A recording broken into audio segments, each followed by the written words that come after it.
Hello everyone, this is Suprava. Welcome back to another session with me. In today's session, we will be discussing about weaning. You might be aware that this term, especially weaning, is related to feeding. First, let us understand that what we mean by weaning. Basically, weaning means to free from a habit. First, let us understand what is the meaning of weaning. Weaning is a gradual and progressive transfer for the baby from usual breastfeeding to the usual family diet. As we know that the infant would be getting exclusive breastfeeding for the first 6 months of their life, and they are habituated with that particular feeding style. Here weaning means we are doing a transition from the breastfeeding to the usual family diet that the other family members eat. But here you have to remember that weaning does not mean discontinuation of breastfeeding. So that is very important to understand,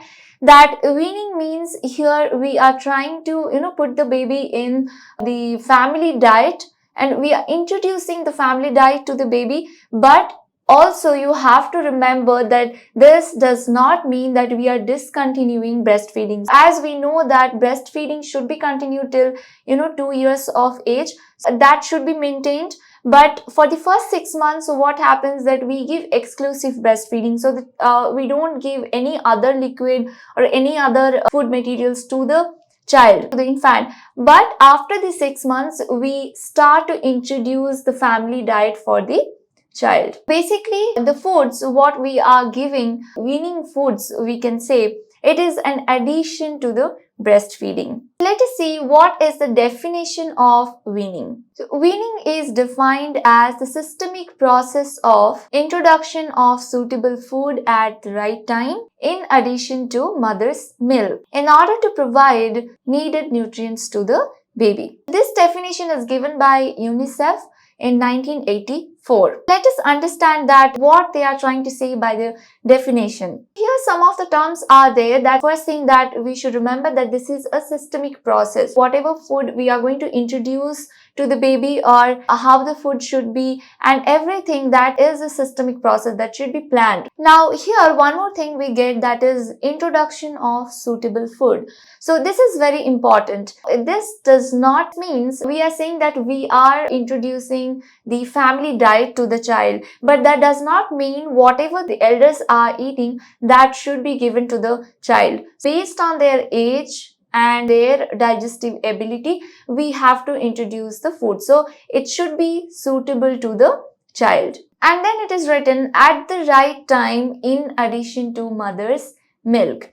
So as I told you that weaning does not mean that discontinuation of breastfeeding, it is an addition to breastfeeding. That means here in the definition also they are saying that the weaning foods are addition. It is not a replacement of breastfeeding. And also it should be at the right time. So what they mean by right time, that we're going to see later, because by right time there can be so many things. We're going to discuss that later. Through the systemic process, we introduce the suitable food to the child and addition to the mother's breast milk to provide the needed nutrients. So whatever the nutritional requirement is there for the child, to meet that, we provide this weaning foods. Now the next thing, what should be the quality of the weaning food? Because we know that their digestive ability is not that mature, it's not that established. And we also said that whatever the elders are eating in the family, we cannot provide. So it should be suitable to the child. We need to see that what are the qualities that should be there for the weaning food. The weaning food at the initial stage, while starting weaning, it should be liquid, and then we should start with semi-solid, and then we should eventually go to solid. Whenever we are starting the weaning process, we should always start with the liquid food items and then going to semi-solid, and then we can introduce the child with solid foods. And the next thing is that it should be easily digestible and palatable. Based on their digestive ability, we have to provide the food, or we have to select the weaning food, and we have to ensure that these foods can be easily digested by the child, and it is easily palatable. Next thing which is very important is hygienic. As we are introducing new food to the child, keeping in mind digestive ability also, they would be more prone to have diarrhea and acquire infections. So we have to make sure that what we are providing to the child is prepared, is handled hygienically. Because what happens if there is no proper maintained of hygiene, then there might be chance of infection. To avoid that, we have to ensure that the food is hygienic. The next thing is that it should be easy to prepare, because the mother cannot leave the child for prolonged time and prepare something which is very complex, which needs time to prepare. That's the reason we have to avoid that, and we have to make sure that the weaning food what we are selecting for the child, it should be easy to prepare, and also it should meet the energy requirement of the child. And the food should be based on the cultural practice and the traditional beliefs on the beliefs of the community, family, and it should be well balanced and nourishing. So these are the qualities that should be there in the weaning foods. There are certain principles of weaning which is very important. You have to remember all these principles, and it is very important while doing this weaning process. So as a nurse, you should have thorough knowledge about these principles of weaning, so that you can educate the mother or the family members about how to start the weaning process. The next thing is that why after 6 months there is a need of introducing new food to the child, or in addition to breast milk. That's what we're going to see now, why it is needed, especially after 6 months. Basically, after 6 months of breastfeeding, the infant's iron stores will be very low, and they need to start a solid food diet to iron supply.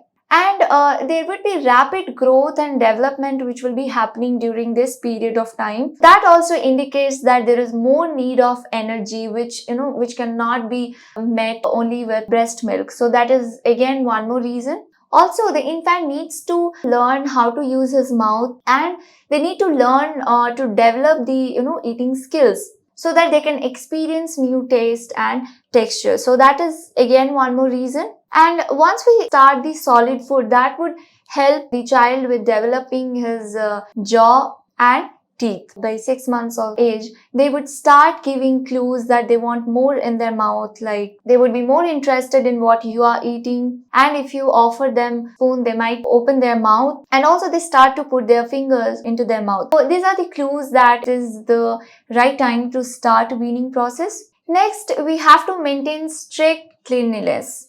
So we have to make sure, whoever is preparing the food or handling with the weaning food, they should have their nails should be cut short. They should do hand washing before preparing the food, and, before feeding the child, and also after feeding the child.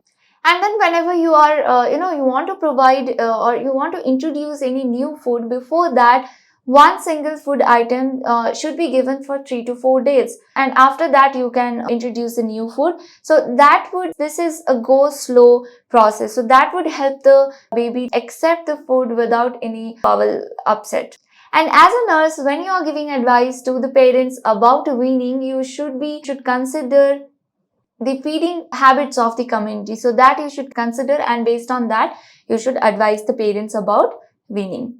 Then, as I was telling you, that it should be introduced in the daytime, because certain food might cause allergic reactions, and we don't know that which food would not be suitable for the child. So we don't know that, right? So we are introducing new foods to the child, and that's a reason sometimes we can see that while introducing these new foods, certain foods might cause allergic reactions. So if we find that any infant is having these allergic reactions, after eating certain foods, that particular food should be stopped, and you should avoid giving that food to the infant. Well, so this was all about the principles of weaning. Now let us see preparing and storing. So how to prepare these weaning foods, or what are the things that we should keep in mind while preparing these foods, and how to store it. Again, here first thing is that proper hand washing. Before preparing the food, it's very important to do a proper hand washing, so that the weaning food does not contain any kind of germs or microorganisms. And then again, with the hands, the utensils, that also matters. We have to make sure that the utensils are also cleaned properly. And then about the food. So basically the food should be fresh and should be clean. And it should be prepared immediately. So you should not feed something which has been prepared long back and then storing it in the refrigerator and then feeding it. That is not advised. So it is always recommended that it's immediately prepared. And while preparing, you should make sure that the food items is cooked well and it is boiled well. And one more thing is, when we feed the child, as we know that they can't chew most of the food. So what we do is we mash it with fork or spoons or any of pestle. Whatever you are using to mash the food, you should make sure that that is clean. And the water that you are using for preparing the food, you should make sure that it is not stored for more than 2 days and it is fresh and clean. This was about preparing and storing. Next thing what we are going to learn is that complementary food at different ages. So as their age will grow, they would learn how to chew the food and their digestive ability would also increase. So based on that, we also need to change the food. That's what we're going to see at which age which food is suitable. So as we said that weaning is started at around 5 to 6 months of age. So first thing we're going to see at the initial stage, that is the 5 to 6 months of age, what kind of food we should use. So basically in this stage, as we have already discussed, that we have to start with liquid, then semi-solid and then solid. So here at this age, we usually give fruit juices and especially grape juice, which is high in sorbitol. And then after a week, we can give vegetable soup, mashed banana or boiled potatoes, etc. And then within 3 to 4 weeks, so we can increase the amount also and the frequency. But you have to remember, with that, breastfeeding should be continued. Then coming to 7 to 9 months. So at this period of time, we can give soft rice or mixture of rice and dal, then mashed and boiled potatoes. We can also soak the bread or the roti in milk or dal. And we can give mashed fruits like banana, mango, papaya or stewed apple. So these things can be given, and at around 7 to 8 months onwards, we can start giving curd or kheer. And by the age of 9 months, the infant can have a bite of biscuit or a piece of carrot or cucumber. And then at around 9 to 12 months of age, we can introduce more variety of household foods. So by this age, we can introduce, fish or meat. So basically by this time, the infant can eat everything, whatever you are cooking in the home, but you have to make sure that the spices are less and the condiments should be avoided, and you should also use very less oil. And from this time, you should make sure that the feed should not be mashed, but it can be, it should be properly boiled and it should be soft. Then from 12 to 18 months, we have to increase the frequency. We can increase the frequency gradually around, 4 to 5 times or based on the child's need. And this time also breastfeeding should be continued, especially in the night time. And the child can take all the food that is prepared in the family. Well, that was all about weaning. So let us conclude today's topic. We learned about the meaning of weaning, what is the definition, and how to prepare the food, and what is the storing process, and then most importantly, principles of weaning and what are the complementary feeding at different ages. So I hope you have got a better insight about the topic. Thank you.